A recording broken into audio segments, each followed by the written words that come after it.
Estamos, estamos hoy aquí en la presentación pública de la defensa del proyecto de tesis de magíster en geofísica eh, de Lucas Crisóstomo. Entonces, Lucas Crisóstomo va a presentar en los próximos 30, máximo 40 minutos el proyecto de tesis. Está acá entonces el comité de tesis presente. Eh, la dinámica es esta, que tenemos esta presentación en los tiempos que mencioné.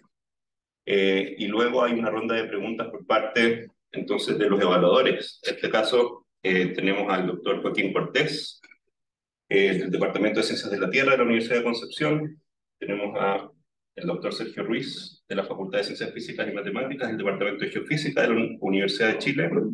Y tenemos también al doctor Matt Miller, del Departamento de Geofísica de la Universidad de Concepción. El profesor guía de Lucas es el doctor Andrés Tazara, también del Departamento de Ciencias de la Tierra de la Universidad de Concepción. Entonces, presentación, preguntas del comité de tesis, y luego entonces, eventualmente alguna pregunta del público, si es que la hay, para dar paso a la deliberación del comité respecto de tu presentación, de los contenidos de tu proyecto y una evaluación entonces final, con recomendaciones, si es que las hay eventualmente. Entonces, Lucas, adelante. Muchas gracias. El escenario es tuyo. Bueno, muy buenos días, profesor de la comisión, al público asistente. A continuación voy a presentar lo que es el proyecto en el marco del magíster, de la tesis de magíster en geofísica, que se titula Relación entre el comportamiento sismogénico del megatras y parámetros de subducción, un análisis estadístico global mediante inteligencia artificial.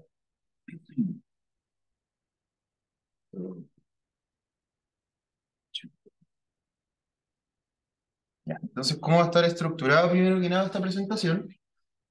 Primero que todo, un marco teórico, un fundamento teórico, seguido de un estado del arte, posteriormente unas preguntas de investigación con una hipótesis preliminar, siguiendo con los objetivos, tanto generales como específicos, la metodología para llevar a cabo estos objetivos, y finalmente el plan de trabajo para este periodo 2023 dentro del programa de Magíster. Entonces, primero que todo, a modo de introducción, bien es sabido en la comunidad geocientífica que los grandes terremotos ocurren en lo que se conoce como la porción sismogénica de los megatras de subducción, donde esta porción sismogénica, que es definida como la zona entre el contacto entre una placa subductante tipo oceánica y una placa cabalgante que puede ser oceánica o continental, y que se caracteriza por la ocurrencia de deslizamientos cosísmicos y que a lo largo del planeta también puede presentar distintas características. Al ver este acercamiento a la interfaz de subducción, características que pueden ser tanto la distribución de aspereza sísmica, propiedades friccionales, entre otras, que pueden condicionar de cierta forma el comportamiento sismogénico a lo largo del planeta. Entonces, el comportamiento sismogénico básicamente hace alusión a lo que es la naturaleza y la frecuencia de la actividad sísmica. En este caso está representada en este contacto entre placas por la zona A, la sismicidad que rodea la zona A, y esta actividad sísmica también es caracterizada por su distribución tanto en el espacio como en el tiempo. Y esta distribución espacio-temporal de la misma sismicidad puede ser cuantificada o caracterizada por lo que se conoce como el V-value de la ley de Gutenberg-Richter. La ley de Gutenberg-Richter básicamente es una ley empírica que relaciona tanto la frecuencia como la magnitud de los terremotos a partir de esta ecuación que responde a una ecuación de la regla. Y lo que dice básicamente es que el logaritmo de una cierta cantidad de sismos de una cierta magnitud es igual a menos b de m menos mc, donde A es un parámetro que depende del número de datos que se tiene, b es el parámetro que se quiere estimar, m es la magnitud de los sismos y mc es la magnitud de completitud, donde, claro, que es la magnitud mínima a partir de la cual el 100% de los sismos de un catálogo son detectados de manera confiable. Y al comparar gráficamente lo que es magnitud con el número acumulativo de terremotos, lo que se ve es una curva de este tipo y en los puntos azules, al hacer un ajuste a una recta de esta curva, la pendiente de esta recta va a determinar finalmente el p-value. Es decir, mientras menos pendiente tenga, menor va a ser el p-value y por lo tanto al proyectar la recta en el eje horizontal, mayor va a ser la magnitud de un terremoto esperada para una cierta región o para una cierta zona. Distintos autores también han propuesto otros métodos para estimar este valor de B. El caso de Aki 1965, de los más conocidos, donde determina que el p-value es igual a 1 sobre el promedio de las magnitudes de un catálogo sísmico, menos la magnitud de completitud, y asociado a esto una cierta incertidumbre del p-value, que está dada por el mismo valor de B sobre la raíz cuadrada del número total de terremotos que constituyen un catálogo sísmico. Y Van der Els, en el 2019, desarrolla el método B-Positive. El método B-Positive sigue la misma forma del estimador por máxima verosimilitud o maximum likelihood, pero en este caso se consideran, en vez del promedio de las magnitudes, las diferencias de las magnitudes de un catálogo sísmico. El promedio de estas diferencias eh, menos una diferencia de magnitud mínima. Todo esto a la menos 1. Entonces, varios autores ya han reportado o sea, claro, variaciones a escala global de este valor de B. Al verlo de manera gráfica, por ejemplo, esta imagen extraída del trabajo de Nishikawa Ide, tanto para la zona de Tohoku, Kermadec, México o Centroamérica, y Mariana, se pueden ver distintas tendencias en el valor de B. Y al expandir esta gráfica a escala global, se pueden ver también para distintos segmentos distintos valores o distintas tendencias. Y en primera instancia, lo que se ve es que para el lado del Pacífico Occidental, en la zona, claro, Asia u Oceanía, la tendencia es que predomina mucho más los valores mayores de la media o mayores a 1.1 de este p-value, a diferencia de lo que ocurre en el Pacífico Occidental, donde hay mayor tendencia a ver valores más bajos de este p-value. Y estas diferencias son entonces asociadas a variaciones en el estrés de este megatrazo.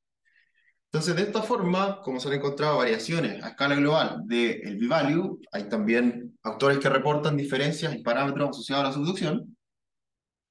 tales como son la edad de la placa, la naturaleza de las placas que interactúan en un sistema de subducción, el ángulo o el empinamiento de esta placa subductante, la velocidad de las placas involucradas o la profundidad del slab, por poner algunos ejemplos. Y de esta misma forma también reportan diferencias en el comportamiento sismogénico, donde este comportamiento sismogénico principalmente ha tenido dos enfoques, donde a partir de la sismicidad histórica, por un lado se estima la probabilidad de ocurrencia de un megaterremoto, y por otro lado ha también este comportamiento tenido un enfoque paramétrico, donde se quiere entender la influencia que han tenido ciertas variables en la sismicidad a escala global. Entonces, dentro de este enfoque paramétrico, primero que todo destacan los trabajos pioneros de Ruffi Kanamori, donde comparan tanto la edad de la placa subductante con la tasa de convergencia, determinando de esta forma que existirían ciertos rangos favorables de estos parámetros que estarían determinando la máxima magnitud para una zona. Sin embargo, claro, esto fue en el 80, posteriormente en el 2007, Stein y Okal hicieron el mismo experimento, pero considerando la sismicidad posterior a la década del 2000, y determinando que no era una relación que se establecía como norma a escala global. Por lo tanto, habría que considerar otros estudios, otras variables o un periodo de observación mucho más largo. Y en este caso, Hewlett, en 2011, considera mucho más parámetros asociados a la sismicidad, como son la magnitud de la tasa de liberación de aumento, la magnitud máxima de un terremoto esperada, la tasa sísmica y el acoplamiento sísmico, Y tanto, bueno, en la esquina superior derecha como en la esquina inferior derecha se encuentran los índices de correlación más altos, tanto con la magnitud de la tasa de liberación de momento y la tasa sísmica, que vendría a ser el número de eventos cada 100 años en un radio de 1000 kilómetros. Y estos parámetros se comparan con la velocidad de subducción, que proponen que es de los parámetros más influentes en la sismicidad. Parámetros asociados a la geología, a la geometría del slab y a la dinámica de subducción también han sido comparados con la sismicidad. El caso de Cheller y Rawlinson, donde además de comparar con el régimen tectónico tanto extensional, compresivo o el esquema de más abajo, que es el grosor de los sedimentos, también comparan con el ancho que tendría paralelo a la fosa a la zona de subducción, encontrando también dentro de un universo de parámetros estos siendo los más relevantes. Y en la misma línea, Brisi et al. Y colaboradores del 2017 considera parámetros bastante similares, determinando que el grosor de los sedimentos en la fosa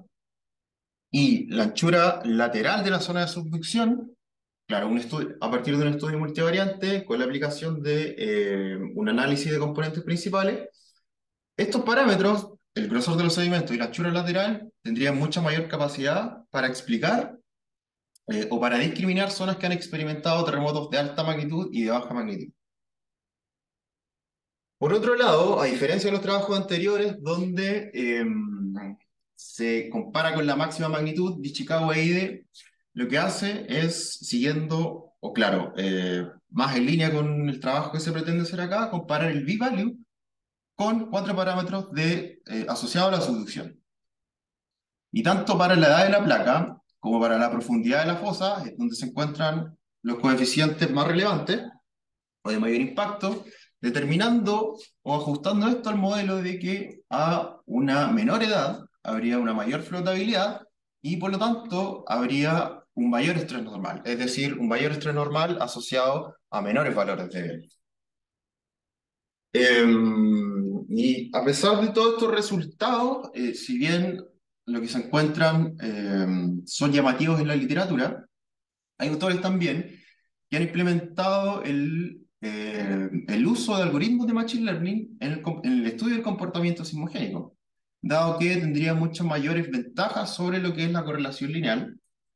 tanto en la modelación de relaciones no lineales que se asocian a este tipo de fenómenos, a la mayor robustez que tendría ante la presencia de datos faltantes y valores atípicos, y que es mucho menos propenso al sobreajuste dado la mayor cantidad de parámetros o hiperparámetros que se consideran eh, para la hora de predicción de una variable de salida. Entonces, estos estudios o la mayoría de estos trabajos se enfocan en el forecasting de terremotos, en el pronóstico de terremotos o en la posible determinación de una máxima magnitud para un cierto segmento, una cierta región. Y aquí es donde destacan dos trabajos, tanto de Chion y Corby, el 2021 y el 2019 respectivamente, donde a través de la implementación de algoritmos de Machine Learning no supervisados, tanto en Inverse Boosting, Pruning Trees y redes neuronales, es que apuntan al pronóstico o a la predicción de terremotos. Sin embargo, consideran o tendrían ciertos sesgos a la hora de considerar variables de subducción como una causa-efecto solamente a partir de registros históricos, a diferencia de Schaffer y Wenzel 2019, donde este trabajo, bueno, a partir de ciertos parámetros de subducción y la implementación de algoritmos tanto de Machine Learning no supervisados y métodos estadísticos tradicionales, determinan por un lado, a partir de una clusterización, la máxima magnitud esperada para ciertos segmentos a escala global, en todo lo que sería el cinturón de fuego del Pacífico, y a partir de métodos estadísticos para estos mismos segmentos, el periodo de retorno que tendrían estos grandes terremotos. Entonces, sin embargo, estos trabajos, si bien se caracterizan en mayor parte por la implementación de correlaciones lineales y Machine Learning supervisado, es que todavía quedarían algunos vacíos o algunas dudas en, primero que todo, la consideración de parámetros adicionales asociados a la subducción y qué ocurriría con la implementación de un Machine Learning supervisado. Entonces, a partir de esto es que surgen las preguntas de investigación que motivan este estudio. La primera sería, ¿cómo impactan parámetros asociados a la subducción en el p-value a escala global? Parámetros tanto cinemáticos como morfológicos asociados a la subducción. ¿De qué forma, indirecta o directa, se correlacionan dichos parámetros mediante la implementación de un Machine Learning supervisado para problemas de regresión? ¿Y cuál es el orden de importancia que tendrían dichos parámetros en la influencia del p-value finalmente? Y dado esto es que se propone como hipótesis preliminar que este comportamiento sismogénico dado por el valor de B, de la ley de Gutenberg-Richter, estaría condicionado por factores cinemáticos y morfológicos del proceso de subducción, donde tales factores cinemáticos y morfológicos vendrían siendo la velocidad de las placas, la rugosidad del fondo oceánico, la edad de la placa, el ángulo de subducción y la distancia al borde de la placa entre cada una de las transectas de a partir de las cuales se estima el dato y el borde de placa más cercano del ambiente de subducción. Como objetivos, el objetivo general de este trabajo consiste en determinar el grado de influencia de parámetros cinemáticos y morfológicos en el comportamiento para segmentos en el comportamiento sismogénico para segmentos de subducción a escala global. Y para llevar a cabo este objetivo general se desglosa en distintos objetivos específicos. El primero es, primero que todo, caracterizar el comportamiento sismogénico de cada segmento de subducción, analizar el grado de correlación entre variables medidas y el p-value para cada segmento, y finalmente desarrollar un modelo conceptual que explique el fenómeno asociado a dichas variables cuantificadas previamente. Para llevar a cabo estos objetivos, por lo tanto, se propone una metodología que consta principalmente de tres pasos. El primero es la cuantificación, ciertamente, de los parámetros de subducción previamente nombrados. Entonces, para llevar a cabo la cuantificación de estos parámetros, lo que se hace es implementar tres modelos a escala global. El primero es el modelo SLAP 2.0, que está representado en estas superficies coloreadas, donde a partir de cada una de estas transectas se estimaría, bueno, a partir del modelo SLAP 2.0, primero que todo, la distancia al borde a lo largo de la fosa, entre esta transecta y el borde de placa más cercano, el ángulo de subducción en profundidad. A partir del modelo de reconstrucción cinemática de Müller 2016, se extrae la velocidad de la placa subductante, la velocidad de la placa cabalgante y la edad de la placa.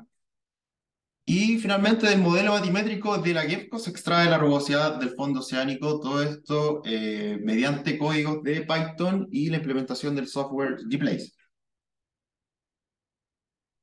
Como segundo paso de la metodología, una vez ya cuantificados los parámetros de subducción, procede la estimación del p-value. Para la estimación del p-value, este valor de B, se implementan dos catálogos sísmicos, tanto del NAICS como del International Seismological Center, donde una vez extraídos y ordenados según los datos necesarios para la estimación del p-value, se procede a la desclusterización de los catálogos sísmicos para poder eliminar todo lo que son los conjuntos de réplicas que dependen de un terremoto de mayor magnitud. Para esto se considera el método de Paulos 2018, método de Paulos 2018 considera dos factores. Primero, que la distancia para considerar un terremoto réplica, la distancia entre un evento I y un evento J tiene que ser menor o igual a un factor multiplicativo que está dado por una constante de distancia y por 3 elevado a la magnitud del sismo I menos 7. Y de la misma forma, con el tiempo, la distancia temporal entre el evento I y el evento J tiene que ser menor o igual a una constante de tiempo que propone el autor por 3 elevado a la magnitud del evento I menos 7. Entonces, aquí en estos gráficos se puede ver el clúster o el conjunto de terremotos que dependen en este caso para el terremoto del 85, tanto en el espacio como en la línea temporal. Y una vez desclusterizados los catálogos sísmicos, lo que procede es la aplicación de ciertos filtros. Primero que todo, un filtro respecto a la distancia que habría entre la transecta perpendicular a la fosa, es negro, tanto 100 kilómetros al norte y 100 kilómetros al sur. Una vez considerados estos sismos, se localiza el punto del eslave en profundidad más cercano a cada uno de estos sismos, para poder filtrar finalmente la sismicidad que se encuentra a ciertos kilómetros del megatras. Entonces, primero que todo, se tiene la sismicidad completa, este es un ejemplo para un solo perfil, y posteriormente quedaría tanto en rangos de 5, más o menos 5 kilómetros, más o menos 10 kilómetros y más o menos 15 kilómetros. Y una vez que ya se desclusteriza, se filtra según la respectiva distancia, lo que se tiene finalmente, o lo que procede es la estimación del valor de B, a partir del programa eStimator de Soto Parada del 2018, escrito en código Python, que permite, por un lado, calcular o estimar el p-value a partir del el método de máxima verosimilitud, de aquí el 65, dado por la siguiente fórmula, y según el método de Funders, el 2019, B-Positive, que a diferencia del Maximum Likelihood Estimator, considera las diferencias de las magnitudes de un catálogo sísmico. Y finalmente, una vez que ya son cuantificados los parámetros, son cuantificados los p-values, procede la implementación de los algoritmos de Machine Learning. Machine Learning, primero que todo, es un campo de la inteligencia artificial, que según define Mitchell, es el conjunto de algoritmos que son capaces de aprender a partir de un conjunto de datos a través de la identificación tanto de tendencias y patrones dentro de este dataset, y que pueden ser utilizados tanto para problemas de clasificación como de regresión. Y los dos principales enfoques que tendría el Machine Learning serían tanto el Machine Learning supervisado como el Machine Learning no supervisado, donde la gran diferencia entre los dos radica en que uno procesa datos etiquetados y el otro procesa datos sin etiquetar. En este trabajo se van a ocupar dos algoritmos de Machine Learning supervisado. El primero de ellos es un algoritmo que es basado en árboles de decisión. Crea modelos secuenciales de estos árboles de decisión donde a partir de una tasa de aprendizaje va mejorando progresivamente la predicción en una variable de salida. Lo que hace básicamente XGBoost es, a partir de ciertas variables de entrada, correlacionarlas y identificar patrones de cómo influiría, o sea, perdón, para predecir una variable de salida. O también, dicho en otras palabras, es tratar de predecir una variable de salida a partir de un cierto conjunto, un input, que en este caso serían todas las variables de su función. Básicamente, ¿cómo opera este algoritmo XGBoost? A partir de un conjunto de datos XY, en primera instancia, se crea un modelo, en este caso es un árbol de decisión. En segundo lugar, se crea un segundo árbol de decisión para capturar los residuos a partir de los errores del primer árbol y también diseñado para capturar un factor regularizador que estaría disminuyendo el sobreajuste para, bueno, posteriormente repetirse una cantidad determinada de veces, hacer todas estas iteraciones, un cálculo del residuo, y una vez que se crea una cierta cantidad de árboles de decisión, posteriormente, para mejorar la predicción de la variable de salida, es que se combinan todos estos modelos, eh, favoreciendo así la generalización del modelo y mejorando mucho más la precisión de esto. Para esto es necesario también para asegurarse del rendimiento de este algoritmo, es necesario hacer una validación cruzada. Entonces esto consiste, primero que todo, en dividir el conjunto de datos en un conjunto de entrenamiento, un conjunto de prueba, y en el conjunto de entrenamiento dividir en distintos folds para, según los rangos de los hiperparámetros que usa este modelo, ir probando, estimando, haciendo distintas combinaciones para cada uno de estos hiperparámetros que se les determina un rango, y finalmente para poder asegurarse de que el modelo lo está haciendo bien, el algoritmo está funcionando bien, gráficamente se plotean tanto los valores de referencia como los valores de predicción, tanto para el conjunto de entrenamiento como para el conjunto de prueba, que sería claro, los datos en rojo, que son datos que el modelo, entre comillas, nunca ha visto. Y el segundo algoritmo vendría a ser Chat Value. El Chat Value es una técnica en Machine Learning que se usa para explicar el output de cualquier modelo. Y lo que permite es tener una medida de la contribución de cada variable, que es basada en la teoría de juegos cooperativos. Y esto permitiría entender con mucha mayor transparencia las predicciones que está haciendo el modelo. Entonces, una vez implementado este algoritmo Chat Value, la salida gráfica que tendría sería algo más o menos así. Esto es una imagen extraída de un trabajo anterior, donde en el eje vertical a la izquierda se encuentran todas las variables de entrada, y en el eje X, para este trabajo, lo que se usa es, bueno, se encuentra primero que todo la variable de salida, que en este caso fue el ángulo de subducción. Sobre el cero, esta línea vertical separa valores altos de valores bajos de la variable de salida, y esta paleta de colores indica si valores altos o valores bajos se correlacionan con valores altos en la horizontal a la derecha o valores bajos en la horizontal a la izquierda de el parámetro de salida o la variable que se intenta predecir. Y por cierto, claro, estas variables en el eje Y se encontrarían ordenadas en orden de importancia desde la más importante arriba hasta la menos importante hacia abajo, que en este caso sería la rugosidad.